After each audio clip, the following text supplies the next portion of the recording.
Jadi kita tak payah sejuk-sejukkan lah, kita panas-panaskan lagi kan. Dia selalu kalau forum ni dah penutup, dia nak kena cool down kan. Kita tak mau cool down, kita tapi terus sejuk dia makanan kita ni. kita panaskan dengan soalan kita.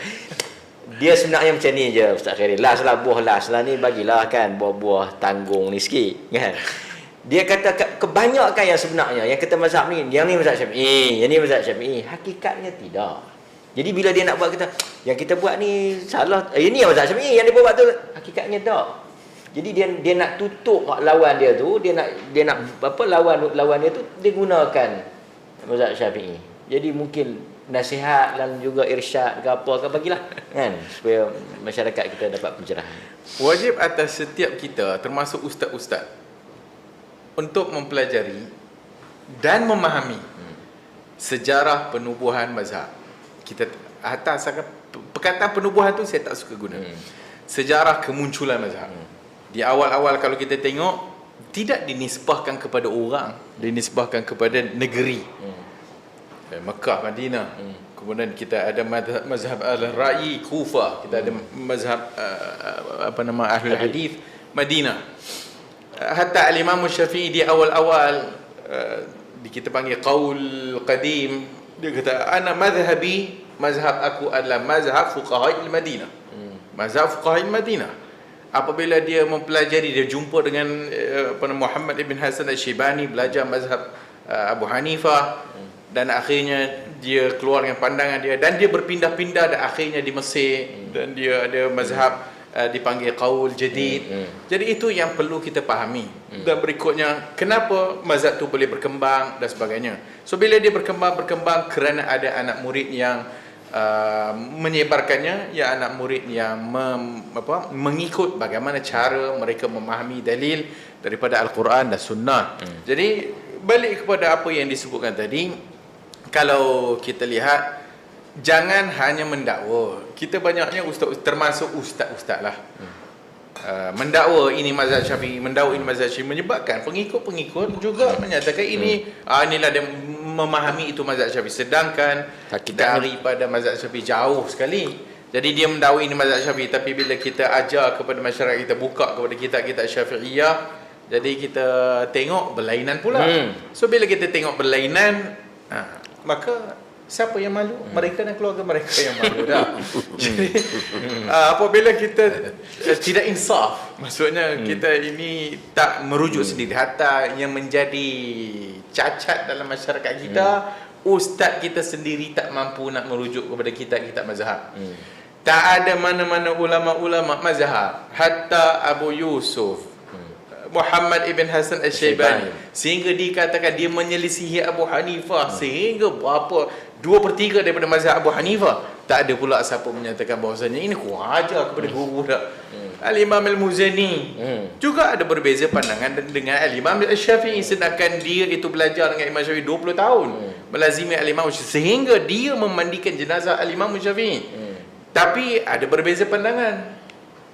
Semua, tak ada apa yang terlepas. Hatta setiap ulama dalam mazhab pasti akan ada berbeza pandangan. Tinggal lagi kita perlu insaf dan adil dalam bab ni. Jangan berkata wala taqfu ma laysa laka bihi ilm, inna as-sam'a wal basar wal fuad kullu ulaika kana anhu mas'ula. Ini masalah kita.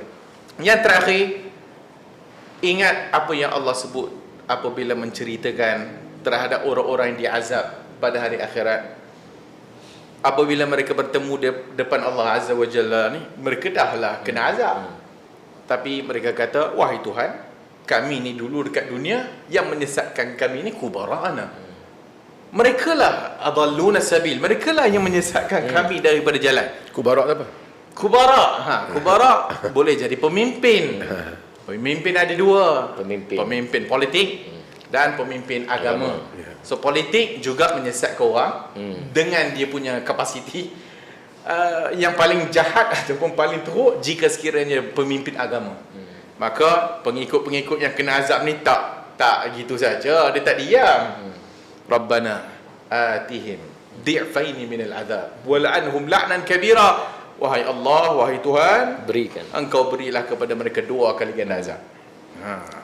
Jadi macam banyak kali saya sebut, benda ni bukan benda apa orang putih kata easy as A B C. Maksudnya kita kata tak apalah kalau kita buat, kalau betul dapat pahala, kalau tak betul tak adalah apa-apa. Dan setiap kalam kita akan ditimbang dan akan diuji, akan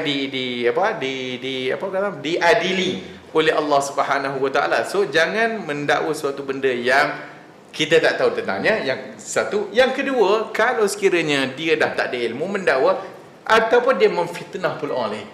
Hak ni lagi besar. So kalau fitnah orang ni tak payah nanti ustaz ajar, semua kita dah tahu dah kot. Fitnah orang ni berdosa besar lah. Kan? Tasawuf apa kalau kita fitnah orang? Kan? Kita duk belajar mazhab Syafi'i dan sebagainya, tetapi tak mengikut akhlak imam, tak mengikut akhlak ulama. Jadi hak ni adalah kebobrokan kita, kecacatan dalam masyarakat kita, bermula daripada hak yang atasnya. Dan kalau yang hak atas tu tak betul, hak yang bawah apatah lagi. Apa yang nak kita harapkan daripada pengikut-pengikut bawah yang kadang-kadang kesian. Ditipu oleh guru mentah-mentah. Kata orang ditipu di siang hari. Jenuh depa nak backup pula tu. Nak backup pula tu. Dah lah tipu, backup pula, dah backup pula. Kantoi lagi. So, okey. Takkan nak kata apa? Kena tipu hidup-hidup, dah mati-mati dia percaya. Okey. Kita nak tamat Ustaz Ahmad. Nak tamat dah. Sikit tapi nak kempen satu buku ni, lama buku ni, buku Ma'al A'immah. Bagus buku ni, ramai orang nak baca lah. Syekh Salman Audah. Dia cerita tentang Ma'al A'immah ni, cerita tentang mazhab yang empat. Siapa yang ada ni dia baca buku ni Ma'al A'immah, bagi ustaz-ustaz ataupun bagi mereka yang boleh baca Arab, dia baca bahasa Arab lah. Bagi yang tak boleh berbahasa Arab, ada bahasa lain? Bahasa Inggeris. In the Company of the Imams. Jadi it's a very good book talking about the four imam. So buku yang bagus, bercakap tentang empat imam ni. So buku ni lama dah. Kita sama udah pun dalam penjara sekarang. Mudah-mudahan Allah bebaskan dia. Jadi boleh baca buku ni. Kerana bagi yang malas nak berhujah tu tak payahlah, tapi bagi kitanya banyak tonton kita ni middle class. So middle class ni boleh baca buku ni.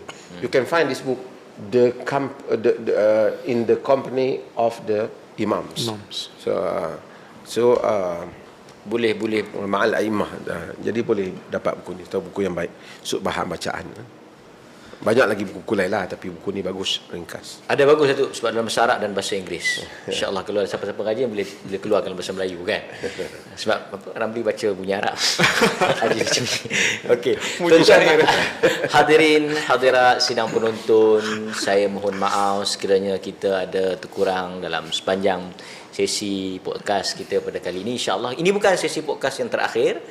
Minggu depan ada, tapi di mana lokasinya tunggu. Apakah menunya nanti, mungkin minggu ni China, minggu depan India, Siam dan sebagainya, kita tak tahu. Tapi itu semua mazhab-mazhab yang diiktiraf. Okay.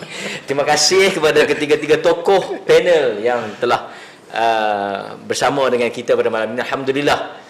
Dan kami ucap terima kasih sekali lagi kepada restoran Amber, Ismail Cui dari Lanchu, utara China, insyaAllah. Jadi mudah-mudahan mainlah makan di sini. Tempat lah tu kan. Boleh mai makan di sini di depan KLCC, Bangunan Lembaga Getah Malaysia. Parking di belakang. Parking di belakang dan very good food. Dan ini semua makanan yang diiktiraf oleh mazhab. Tidak ada yang tak halal. Yang penting halal. Bukan sembelihan kita. Sembelihan Muslim. Yang ini sembelihan yang berkitab. Okey, terlebih tu kurang kami mohon maaf. Terima kasih kepada semua yang menonton dan memberi komen positif sehingga ke akhir rancangan. Sekian, saya sudahi dengan Assalamualaikum warahmatullahi wabarakatuh. Kita jumpa